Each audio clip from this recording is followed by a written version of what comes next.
This is the Financial Freedom Fighters podcast.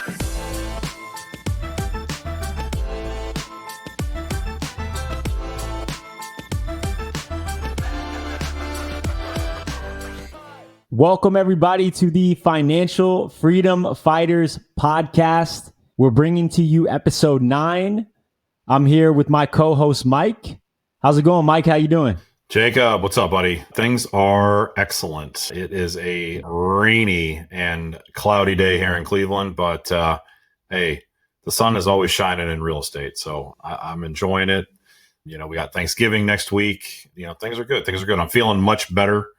You know, last time we recorded, I wasn't up 100%. You know, we had a little bug in the house. Diana actually came down with pneumonia, so she's on the mend now. She's almost 100%. So. But things are going well here. So got a lot going on, though. There you go. I am glad that you and the family are on the mend. I'm loving the holiday spirit, the early holiday spirit. So, ladies and gentlemen, we had a couple of guests the past couple of episodes. So it's just Mike and I today, but we still have a treat for you guys in terms of the episode for today. So Mike, our wonderful co-host here, is an experienced flipper. And if any of you in our audience are interested in flipping or understanding flipping, that's what we're going to dive into today. Mike has a bunch of flips going on right now, some good, some challenging, and Mike's going to dish the reality of flipping. So Mike, without further ado, let's jump into everything that you have going on in your flipping business. Sweet. Awesome. So we've got like 4-ish deals that we're working on. They're in various areas of the process, right? So I've got one that's completely all done. We've got 2 that are in various stages of construction, and we've got a 4th one that we just put under contract this week. So we're in all different phases of the process. One quick question on that, Mike. So you got 4 going right now. How do you personally kind of determine how many you can do at any one point in time? So it's a great question. It's really about your capacity as an investor with capital, and then also costs, and then also construction. I mean, those are really, the varying different things that you have to take into consideration when you're thinking about doing a flip, because you're going to tie up, potentially a lot of money for an extended period of time, potentially. Yep. So we've got, of the 4 that we're working on, 2 of them are with our own cash. So that ties up a lot of capital. And then 1 is with a private money investor. And then this 4th one, I'm working through some details with a hard money lender. Can you break down the distinctions there and talk maybe a little bit more about flip financing? Yeah. And go into detail, right? I mean, maybe some of our listeners are, doing research on buy and hold investing and thinking about that, and maybe the differences of how, maybe some would consider flipping to not necessarily be investing. And so why don't we kind of just take a step back and talk about flipping in general, right, Mike? Yeah, absolutely. Yeah, I totally agree with that a little bit, right? Flipping is a job. It is really a job. It's not a long-term investment strategy. We do it for those punches of cash for our other businesses and stuff. And then also it's a, we're challenged all the time as to why you do things, right? Like, what's your big why, that type of stuff. I enjoy putting out products for people like in that first-time home buyer price range, or the step-down buyer, or maybe the boomer who's retiring and wants a little one floor living, something like that. So it's kind of one of the reasons I target the types of properties I target for flips. So in that regard. So yeah. And my perspective here, and I am not a flipper, so caveat that, but any type of real estate investing, if you have aspirations to be a long-term investor, you're still going to need capital. You're still going to need active income to be able to make any meaningful dents in terms of making long-term investments that eventually are going to kind of accomplish financial freedom for you. And so whether that's a W-2 job or not, you still need that active income, right? Unless you are good at raising capital and you can partner up and things like that, but you're still going to need the active income. And what I've seen, a strategy that I think is really cool, is people are going to flip because you do get those outsized returns. And like Mike called it, punches of capital. The way I like to think about it is like you're accelerating a return. And keep me honest here, Mike, you can get a 50% return in a 6-month time period. You can really multiply the capital. You can get some stupid returns. Like here, I'll touch on one I did earlier this year. And sometimes it's funny. I tell this story to people, sometimes it's better to be lucky than good. If you put out and do the work, good things tend to happen. It's kind of wild how that goes. But yeah, I had one earlier this year where I had somebody call me and want me to, list a property for them. And I ended up buying it from them directly. It needed some work. I was able to use a private money lender for the purchase. So for those of you wondering what's private money is an individual that loans you money, and it can be at a certain interest rate. There's obviously going to be terms involved. This particular private money lender, what they do is they analyze the deal as well as your analyze, and they take into consideration your experience and what they'll lend you. So in this instance, on that deal, the purchase price was $117,000. The private money investor gave me $115,000. So I had to come up with the other $2,000 for the purchase, and then I had to come up with all of the rehab. Okay. And they loaned me that money at 13% interest. So it was about $40 a day. Because what they do is they take the loan amount times, 13%, gives them an annual interest, and then they divide it by 12, and then I divide that by 30, and I get my daily interest number for my spreadsheet. So when I'm analyzing it, I know how many days of interest I'm going to owe. And then that particular private money investor also charges a fee, basically like an underwriting fee, a processing fee, like an all-encompassing fee. And he charges a flat $1,500 or 1% of the loan amount, whichever's higher. So for my deal, it was $1,500. Now, what's really cool about this private money lender is they don't require any payments. You pay them back in full at the disposition of the property, and they file a mortgage on the property. I sign a promissory note. They file the mortgage with the title company. The title company files the lien at the county, and everyone's protected. That way I can't sell that property without them getting paid off, things like that. So, and then what's great is once I sold that property, I gave the contact information for them to the title company. They then talked to them to get the payoff, right? The payoff.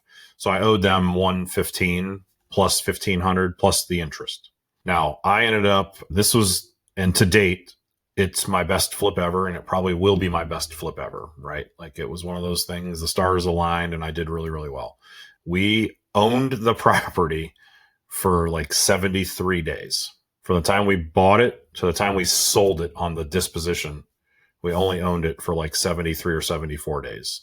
So when you talk about accelerated returns, now this is pre-tax, right? So there's a big chunk is going to go to the tax man, but pre-tax, we made about $45,000 in profit in 73 days. And I only had to come out of my own pocket $24,000. So for the math majors out there, that's a huge annualized return. Yeah. Huge annualized return. Now, once again, caveat out there, I've got some bad stories we're going to share too.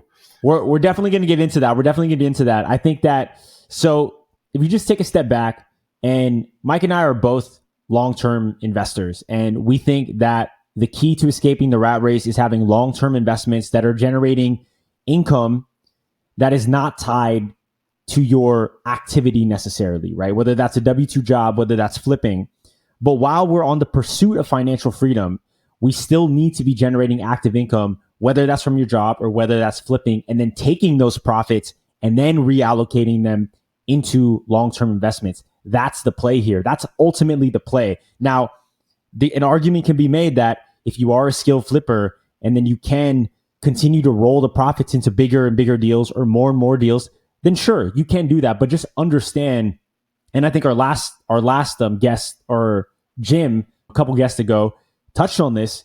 You're kind of creating a new rat race. You're kind of creating a new job at that point. So if you are looking to get into the flipping game, just know that it's active. Know that, like Mike said, it's a job, and think about what still is the long-term strategy, because the long-term strategy should still be to build that kind of portfolio that you're holding and kind of building your wealth over time. You have like any other thoughts on that, Mike? Yeah. So we've got, we have a few things that we're working on long-term goal-wise, and taking down some type of commercial property, whether it's an apartment building or maybe an office building, a small office building of some sort. That's a goal of ours. And depending on who you talk to, there's a lot of people who think there's a reckoning coming in the commercial real estate space in the next 3 to 4 years, right? 2025, 2026. A lot of people are talking about all these commercial loans that are going to be due to reset. And for those people who don't know this, but in the commercial real estate space, you typically don't get you typically don't get long-term fixed financing.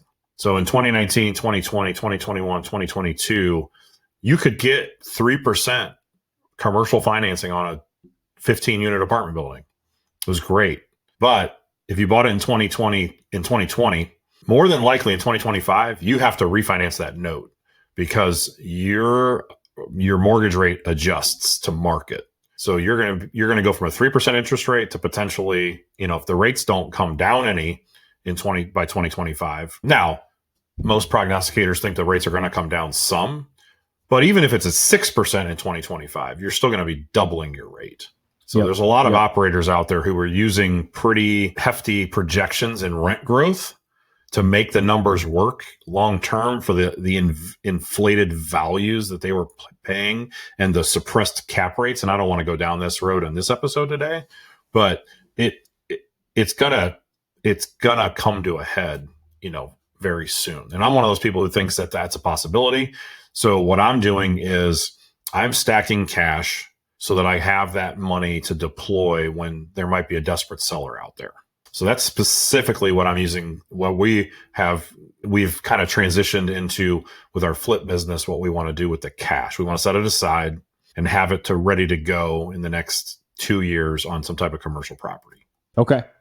Awesome. Yeah. So Mike touched on a lot of different concepts that we'll probably dive into more depth in future episodes. But just to highlight a little bit, Mike was talking about commercial real estate. And for the listeners out there, most of the time, when you jump into the world of real estate investing, you're probably going to be jumping into residential. And residential is defined as anything from a single family home to a 4-unit property. And that is where you're going to be looking on the MLS. You're going to be getting traditional kind of conventional financing, which is 30-year fixed rate loans. And that is an amazing, amazing product. The fact that you can lock in an interest rate for 30 years. There are people with interest rates in the 2s fixed for 30 years. Like, that is crazy. And so in commercial, you cannot get 30-year fixed rate loans. It just doesn't exist. What you have are, you, like Mike said, you have variable interest rates that are fixed for a period of time. The most I've seen is like 10 years, but it's usually like 3, 5, or 7 or 10. And at that point, you have to refinance, and you'll refinance into whatever the rates are. And Mike was talking about how there were people who bought apartment buildings or commercial buildings that had locked in rates for 5 years at really good interest rates. And now they're kind of stepping into a place where they have to refi. And given the amount of income generated from those properties, they're not going to be able to service that debt. And then they'll have to be forced selling. And then we might see some pain in the real estate market, but specifically in the commercial market. Notice how the 30-year fixed rate, if you are locked in, and we've touched on this in past episodes, you're not going to be in a world of hurt because you don't have to sell and your interest rate is not moving on you.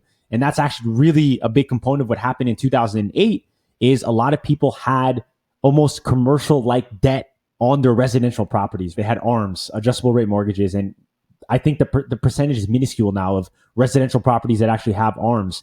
And so anyway, that's an aside. We'll get into that later, commercial versus residential. But back to flipping, Mike, you have a bunch of projects going on right now. Why don't you kind of walk us through some of the highlights of those? Yeah. So the first one I'll touch on is the one that's the most done. So we've got the one project that's completely done. This one, it's a little bit of a weird one. It's not your normal timeline that you would associate with a flip. We acquired the property last summer. A wholesaler brought it to me. It's in a zip code where I like, but it's really on the edge of the location in that zip code where I would typically buy. Okay. But it was such a good deal that I let the location not play as big a role as it normally would. Okay. So it was a distressed seller. The guy was behind on his property taxes. He was going to get foreclosed on. So I bought the property, paid the property taxes, and paid the wholesaler an assignment fee. I was all into the property for around $31,000 at that point at closing. Originally, we were going to wholesale it. The guy was like a hoarder. So I had a crew come in and clean the place out. It took like 2 big dumpsters. So I paid about $2,500 in fees and stuff to get somebody to come in and clean the place out got it all cleaned out. We demoed it all out. Like we ripped up all the carpeting, got rid of all the pad. It really stunk. The guy was a heavy smoker. So we wanted to just make it as nice as we could to try to wholesale it. Now, I'd never wholesale a property before. Can we define? I figured you were going that route. So what's a wholesale? A wholesale is basically a wholesale property sold on the market, right? So I obviously, I had the ability to close on that deal because I had cash, right? I closed in like 8 days on that property, right? Distressed seller. And that's the thing that people have to understand. Like, oh, you're so lucky you got that deal. Well, I got that deal because I had the money. If you don't have the money, you're not going to get, so there's levels to it. So what we did was in the wholesale, I then turned around and I put it on the MLS. And we listed it for like $49,000. So I wasn't looking to get rich here. I was just looking to make a few bucks. Like I cleaned it out. We demoed the bathroom because the bathroom was a gut. So we demoed the bathroom out. So I put a little bit of money into the place and threw it up on the market. I thought, okay, if I can make a quick 10,000, I'll just make a quick 10,000 and we'll move on. We just didn't. So what happened is, and I learned a valuable lesson during this whole process, is I had a lot of people come to me and make me a bunch of lowball offers, like 35,000, 32,000, 28,000. Because what happened is they looked at the property record and they saw that I paid 22,000 for the property, but I didn't pay 22,000 for the property. That's what I paid the seller for the property. But people don't realize I paid like $5,000 in back taxes. I paid a $5,000 assignment fee to the wholesaler. And then by the time I cleaned the place out, I was into the property for about $34,000. So like I wasn't getting rich on this property. So I had a lot of inexperienced agents come to me and go, oh, why are you being so greedy? And I'm like, I'm not being greedy. And I would tell them like, look, I'm into this property for $35,000. You want to see the receipts? Like I'll give you the receipts. Like I'm not trying to get rich here, and if your client was so great, they would have gotten this deal themselves. Right. Like, so that's, I get a little edgy when people are like, oh man, they're so lucky. I never begrudge another investor who gets a good deal. I don't, I want to learn from that person how they got that deal. Let me figure that out so I can get that deal for myself next time. Anyway, so we threw it up on the market. It didn't work out. We didn't get what we wanted. So we just sat on it. We had a few other projects going on at the time. So we just sat on that project and we thought, okay, we'll get back to it. We'll just get back to it. We had so little into it, right? At that point, we only had 32,000, 33,000 tied up in the project at that point. The holding costs, the utilities, it wasn't that much, $100, $150 a month, a little bit of insurance, a little bit of taxes. Not a ton of money was going into, was being deployed into that. Fast forward, we actually started working on the project. We decided to flip it at that point. So fast forward, we started working on the project around March of 2023. We got done with the project around July of 2023. It was a pretty big rehab. We ran into some issues once we opened up some walls, that once again, everybody thinks this is all, hugs and smiles until you start busting open, 100-year-old plaster, right? So anyway, so we got done with the project. The price looked great. Got the photographer in there, got the great photography, got the place cleaned. Our cleaning crew went in there, cleaned the whole place up nice. Whole place looks great. I listed it for sale. Nothing. And so I was a little, I'm like, what's wrong here? So I did list it a little high. I got a little aggressive with the list price. We listed it for 120, dropped the price after like a week. We got a bunch of showings and a lot of great feedback. Like, oh, love the house. Love what you guys did to it. Looks great. But there was negative feedback too. And it was the neighbors. That was a recurring theme. And once again, I mentioned it earlier. That was the one thing about the property was the location. Now, I've said this before and I'll say it again. There's always a price where you'll get somebody to buy a piece of property. Now, did I want to drop the price of my property to match what someone's willing to pay for it? So I'm thinking, I don't know. So I have a partner on this one. So I discussed it with my partner and we decided that we're actually going to keep it for a while. It's a nice property. It's completely renovated. It's turnkey. It'll be low maintenance.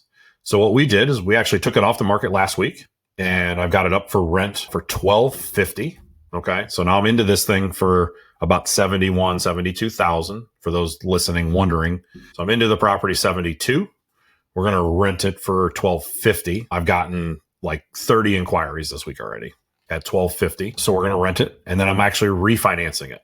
Turn into a burr. Yeah. So we're going to turning this into a burr. turning it into a burr. And this will be my very first kind of like successful burr if things go well, and I think they will. So the appraisal was today, actually this morning. And if the property appraises for 110, which there is a comp literally right around the corner for 118, there is a comp right next to it for 118. So if I get 110 from an appraiser, I will be able to pull out all of my money and a couple of $1,000s after expenses and everything else. The perfect burr. The perfect burr. Yeah. Well, at least in my market with narrow margins. Other markets, the perfect burrs when they pull out 50 or 100,000. Tax-free dollars, but these days. So, Mike, I want to kind of pause and then summarize the deal for the listener and pull out some of the insights that I think are going to be super helpful. So, you bought a deal. The source of the deal was from a wholesaler. It was a distressed seller. They had some property taxes that they didn't pay. You got it under contract from the wholesaler for about 31,000. Yeah. By the time I paid the title, I think it was 29 was what I was under contract at. And, with title charges and things, it was, 31. First kind of insight I heard from you was you kind of were lenient on your buy box a little bit. It was in the zip code that you normally operate in, but it was on the outskirts. It was kind of like a little bit on the edge there of where you normally invest. So that's kind of the first insight that I heard is you were a little bit lenient because you fell in love with the deal a little bit, right? Yep. So I won't name names at this point, and anybody who wants to reach out to me about specifics of this deal and streets and stuff, I'll be more than happy to do that offline. But this property is literally 1 block north of the line that I typically draw in that neighborhood. Yep. And so it was that close. It was that close. Yeah, but just for the listeners, right? Like I think one of the insights here, not just for flipping, but for also your long-term investing as well, have a buy box, right? Have a strong perspective of what you're looking for. And as much as possible, try to stick to that. I think that's going to help keep you focused and it'll serve you kind of in the long run. So that's the first kind of insight I heard, Mike. The second thing is you tried to wholesale the property. So this was kind of your first exit strategy. You got such a good deal that you thought, hey, I can come in, clean it up, because the guy was a hoarder, clean it up, put it back on the market, and make a nice, quick little profit for pretty minimal work. And so that was exit strategy number 1 for Mike. And it didn't work out. But Mike, being the investor that he is, was like, okay, cool. We'll pivot and we're actually going to try to flip this thing. So at that point, you pour about another 40K-ish into the rehab. It's a lot of work, a ton of work. And you put it on the market. And you put it on the market for about 120. So you're all into this thing for 70K. You're putting it back on the market for 120 and it sits. It sits for about a couple of months, right? So kind of another insight there is just because you did all the work and it's a great property, it's beautiful, sometimes those things are not going to move in as quickly as you'd want them to. So Mike made another change in his exit strategy. He's like, I'm going to keep it as a long-term rental. And he kept it as a long-term rental. He's in it for 70K. And the property rents for $1,250. So if anyone knows the 1% rule, this blows the 1% rule out of the water because Mike got this off market and it's a great deal. And he did the work himself to obviously bring this to rental grade. And his final move on this deal is he was going to burr the property. And for everyone who doesn't know what burr is, it stands for buy, rehab, rent, refinance. And the last R is repeat. But it's a mechanism by which you buy an undervalued market property, you do the work, so you rehab it, you renovate it to get it to market standard, you put a market rate tenant in there, and you rent the property out, and then you go back to the bank and you say, hey, this is a brand new property. I've forced the appreciation on it. The bank is going to give you a loan on that property for 75 to 80% of the value. And remember, you've increased the value. You've increased the value of the property through forced appreciation. And at that point, Mike successfully through that refinance was able to pull, or he will be able to pull all his money out if it appraises at where we think it's going to be. And at that point, ladies and gentlemen, Mike will be in the deal, no money, and whatever cash flow he has on that, whatever positive cash flow he has on that, and long-term equity from the debt pay down and appreciation, Mike's going to be into that deal with an infinite return because all of his money's out. And now Mike can take that money and go do another flip, another long-term rental, and that is an amazing move. So I just wanted to summarize that, Mike, because it just showed like one, how flexible and adaptable you were as an investor, and two, to really highlight the perseverance that might be needed when a deal doesn't go the way that you kind of plan it to, but still Mike is getting an amazing result kind of in the end of it. If you want to be a successful real estate investor, you have to know how to run the numbers. You can download my free rental property calculator and deal analysis guide by heading to cashflowsaga.com/tools. Again, that's cashflowsaga.com/tools. Now back to the show. I know it sounds great, but it's the end of November 2023.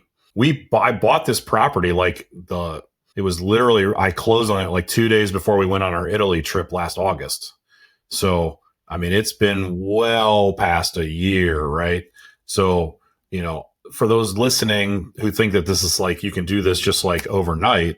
Yeah. Once again, I made mistakes, and I'm sharing those mistakes with you guys on this episode on what we're talking about. Could I have gotten rid of it faster? Sure. Could I have lowered the asking price when I started the sale? I could have.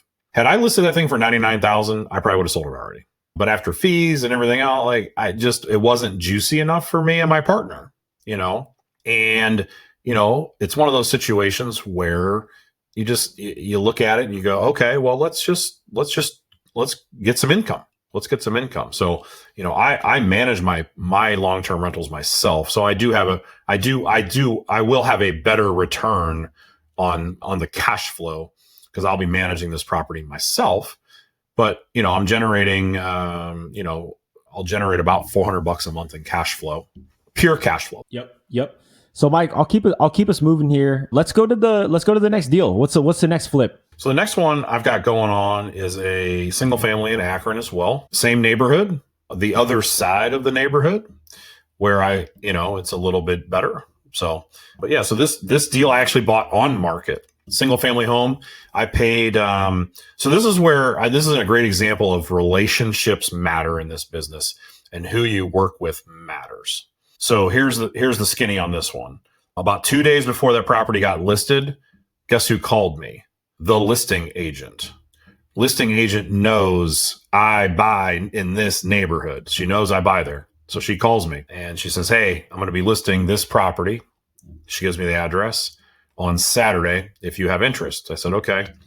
What are they going to be asking? She said, well, I think they're going to list it for $69,900.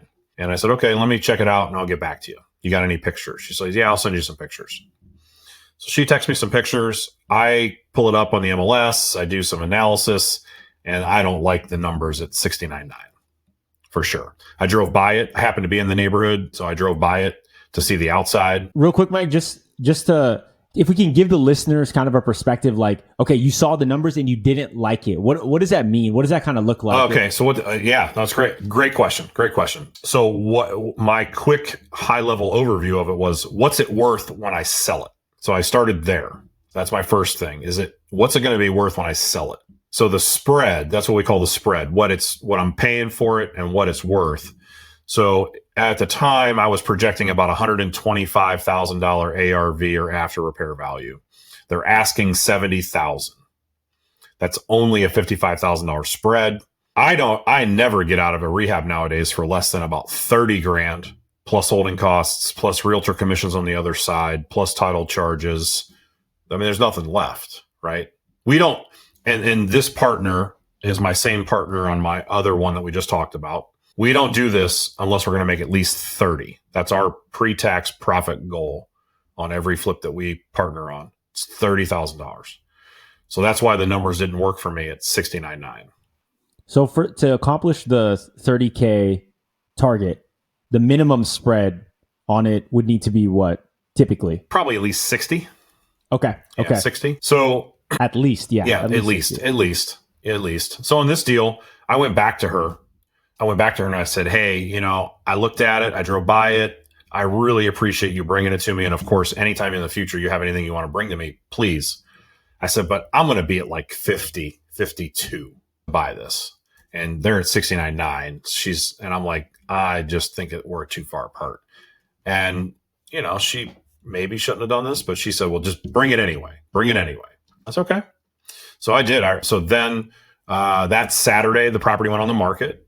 So I went and looked at it. And what had happened is it was a little bit of a distressed situation again. It was a situation where the woman who owned the property passed away. She was living in the home with her daughter, and then she had two sons. So the daughter and her two brothers inherited the property. Okay. The daughter did not have the capacity to buy out the brothers to stay there. So it was a forced sale. So I went and looked at it. It was pretty rough.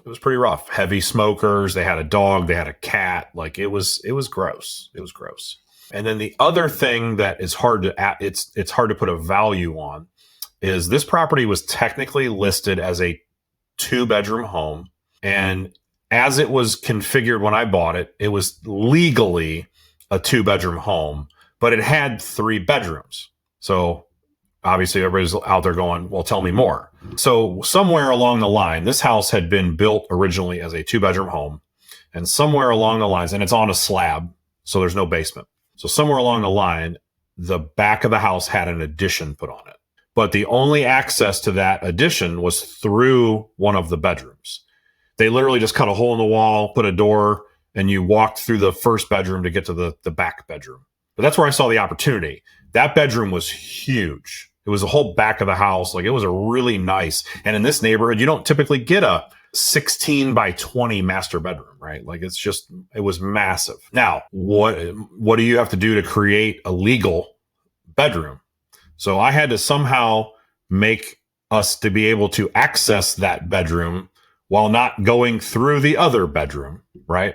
So I had to get out a piece of paper and tape measure, and I was doing all kinds of measurements to make a legal bedroom here.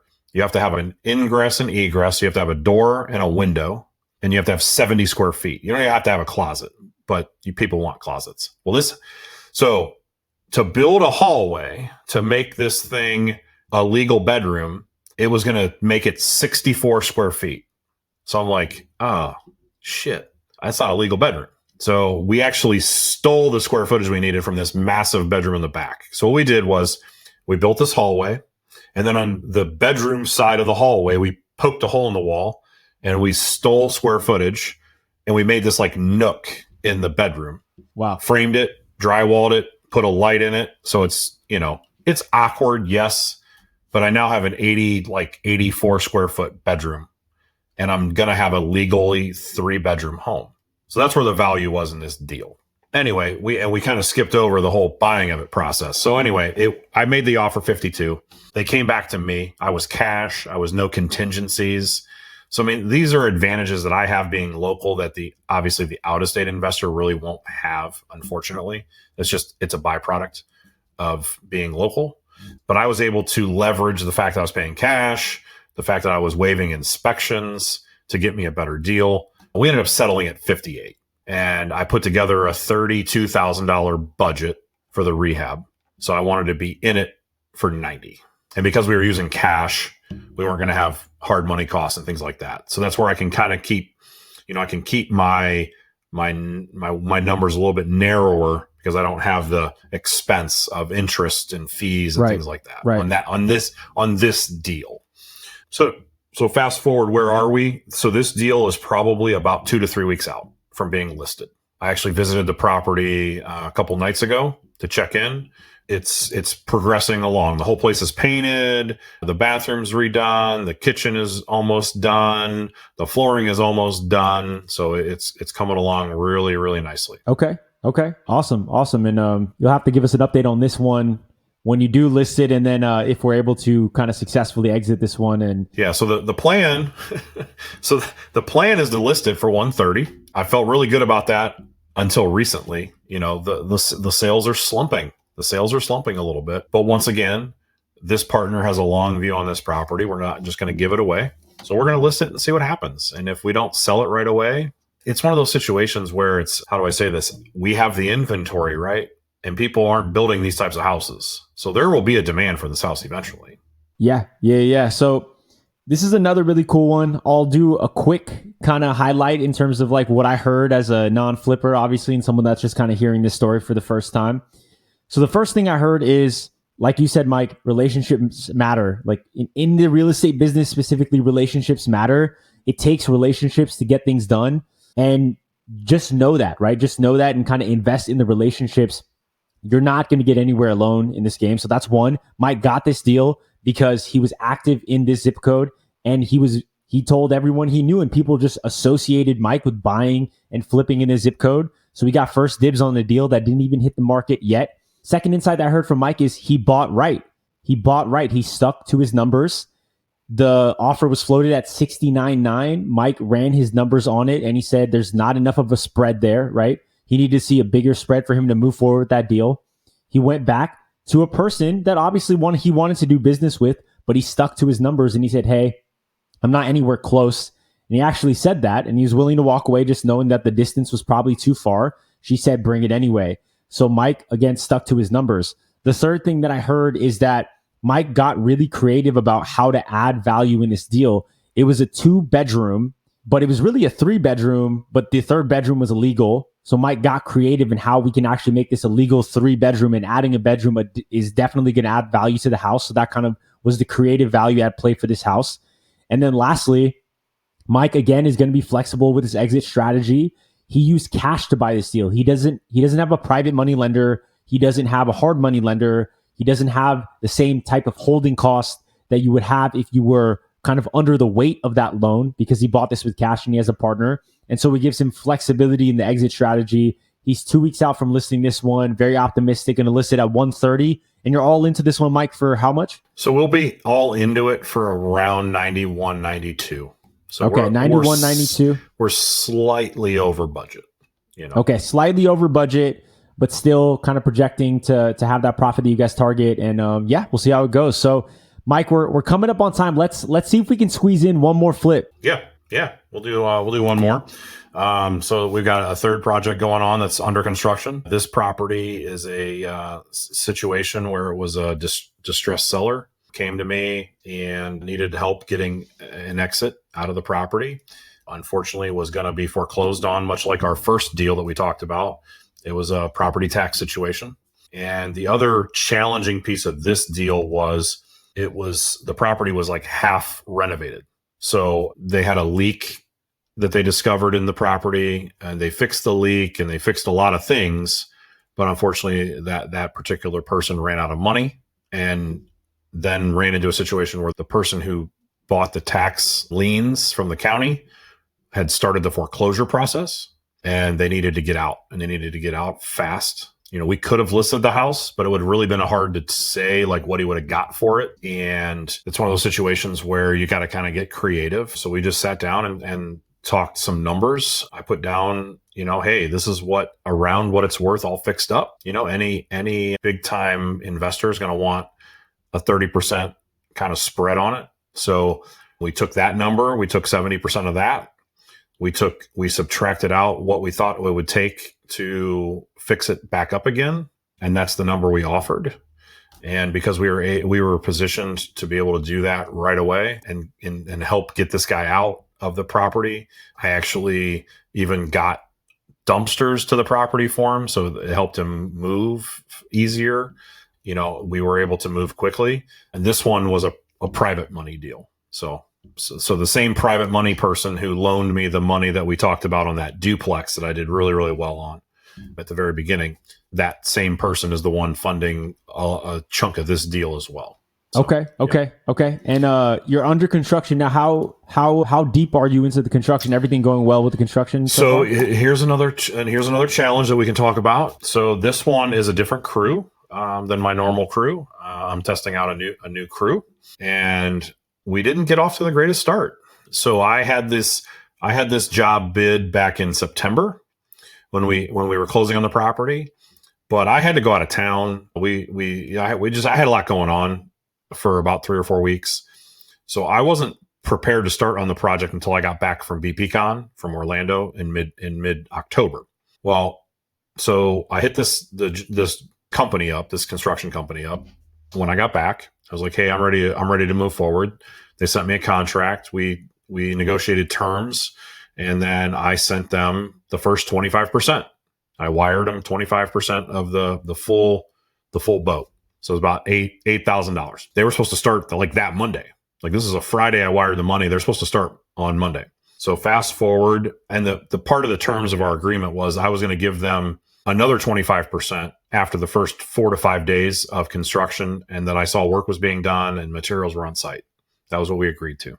So at the end of the week, the guy running the project, but he's not local, but he's running the project, hit me up for a draw. I said, okay, cool, no problem. Let me go check out the property, and when I verify that it's where we said it would be, I'll hit you with the draw. I go to the property, nothing's been done. Nothing's been done. There was a dumpster on site, and like some of the trash had been thrown out, but other than that, literally nothing had been done on the project. So I called the guy and I was like, hey man, I don't know where the disconnect is. I said, but nothing's been done.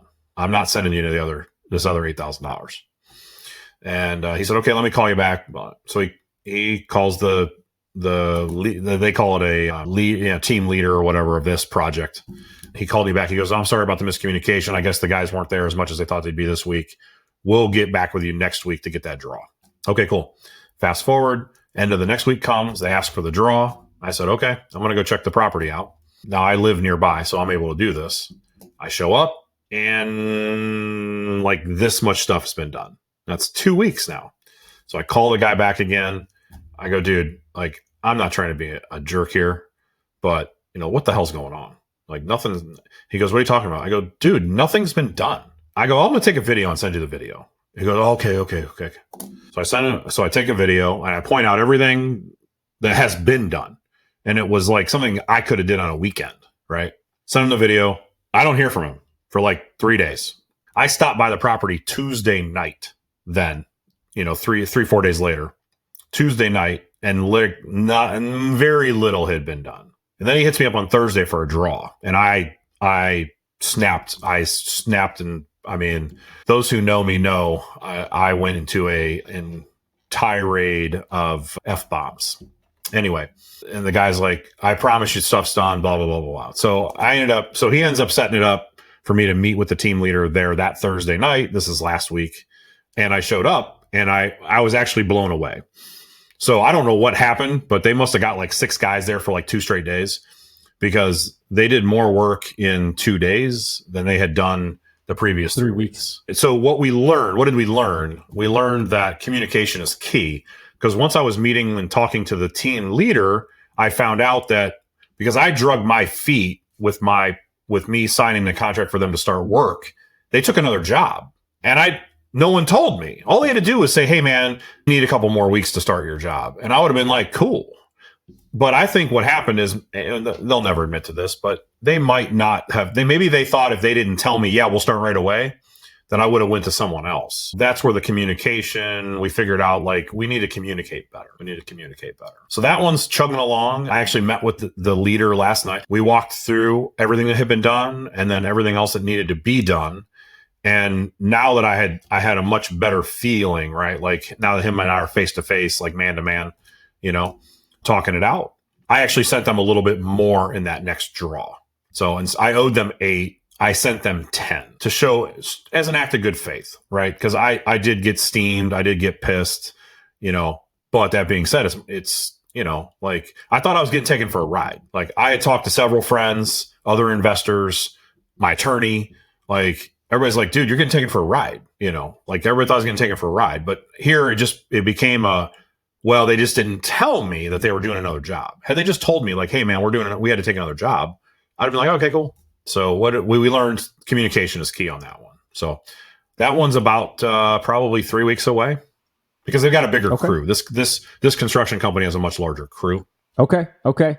Yeah. And so, ladies and gentlemen, obviously you kind of hear this a lot, and I think, but the relationship with the contractors, Mike obviously used a new contractor this time around. He was testing them out, and the experiment at first wasn't going very well, but Mike, again, persevering through the kind of challenges there, was able to get on top of it, right? And the big takeaway here is communication is key, right? So work with your contractors, set realistic expectations and set clear expectations as well, and just trying to manage through that. But at the very least, right, Mike, you weren't being taken a ride, because I don't know how many stories I've heard about people that have just lost out completely, maybe paid a huge chunk of the deposit up front and then they just never showed up ever. At least it wasn't that scenario, because I have heard that a bunch of times. Also, Mike, well, I'm going to round us out here. This was a jam-packed episode of a ton of value. We walked through 3 of Mike's real life flips, and we extracted a lot of insights from each of those deals for you, the listener. If you are interested in learning more about flipping, you can reach out to Mike, obviously at Realtor Michael Magno on all socials. Maybe shoot him an email as well. Get linked up with him. He's a wealth of knowledge when it comes to flipping and obviously investing in Cleveland. I am Cash Flow Saga on all socials, so you can find me at Cash Flow Saga. This has been, and I never do this, and I should probably start doing it. If you find any value in listening to our podcast, if you could be so kind as to, give us a 5-star review, that would mean the world to Mike and I. So if you like this episode or any of the episodes we're doing, just drop us a 5-star review. We would really appreciate it. So that is episode 9. I'm wrapping this up. We are the Financial Freedom Fighters Podcast. We'll see you in the next episode. Peace. See ya.